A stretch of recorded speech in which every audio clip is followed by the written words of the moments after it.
before we do, I was listening to you talk about black and blue and red, and I'm about to break a board. And some of those colors kind of scared me when I did that. So before I get started, I just wanted to make a comment on behalf of my partner, Mr. Chamberlain, who's floating around here somewhere, who's the CEO of the company, and myself. I just wanted to publicly acknowledge Kurt and Steve and DCA for all the hard work and support you've given us through the years. We've been blessed to have you in our corner.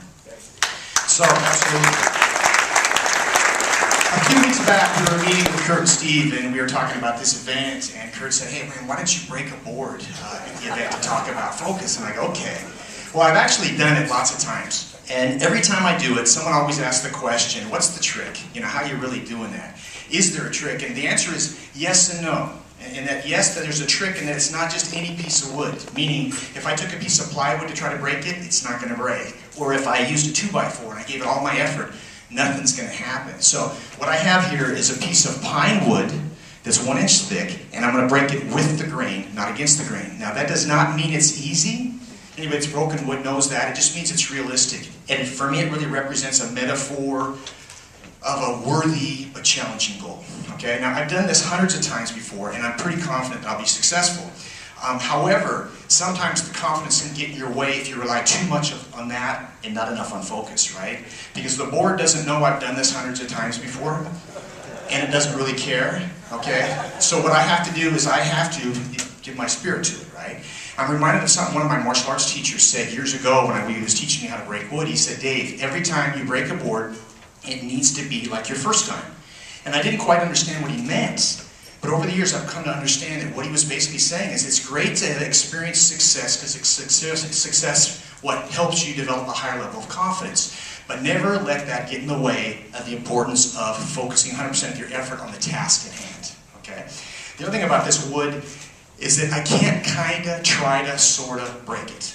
You know what I'm saying? If I kind of give it a little bit of an effort, if I hit it a bunch of times hoping it's just going to give up and fall apart, that's usually not going to happen. It deserves my undivided attention, okay? And so I'm just like, I'm going to do this. One last thing. Have I ever attempted to break a board before and it not happened when I gave it 100% effort? Absolutely. I hope it doesn't happen today instead of in front of a couple hundred people, of course. But it has happened. And sometimes 100% focus doesn't guarantee success. It doesn't. But what it does do is it stacks the odds of success dramatically in favor of the results, right? And not giving 100% focus virtually guarantees that I won't be successful, okay? And by the way, if I'm not successful with my first attempt, what am I going to do? I'm going to try it again. If I'm not successful with my second attempt, I'll change my strategy and I'll still try again, knowing that if it's a worthy and achievable goal, if I keep trying, I can be successful with it, okay? One other thing, the board break I'm going to do is it's going to be a speed break. I'm going to hold with one hand and break with another. It's not the most difficult break, but it's also not the easiest. Usually when you do a board break, and most of you guys have seen this happen before, someone holds for you, and you wind up and you take some time, and it's a great challenge. It's really a great lesson in focus and commitment. However, you have a little time to generate all your backup mass. In this case, it's really designed for speed and acceleration.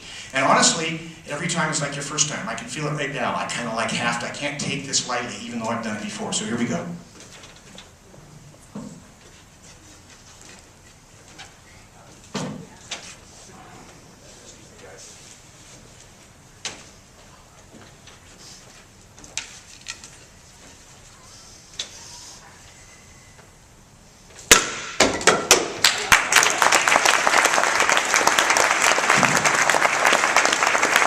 So the question is always, does it hurt? Yeah, it hurts.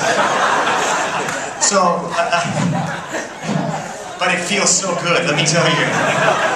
And really, the pain represents the hard work it takes to accomplish a goal. So here's the deal. During the break, we're asking for volunteers. Can take up to 3 people that would like to learn the power of focus through board breaking. And then here's the criteria. Criteria number 1 is you have to be a first-time board breaker. I know we have some martial artists in the audience that have done this before. You're exempt.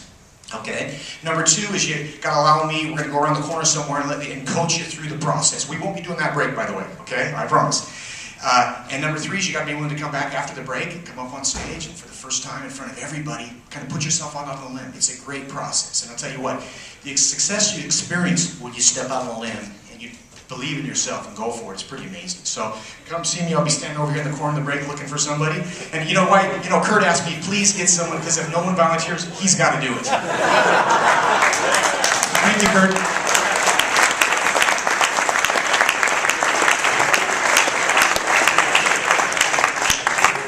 Bar's open.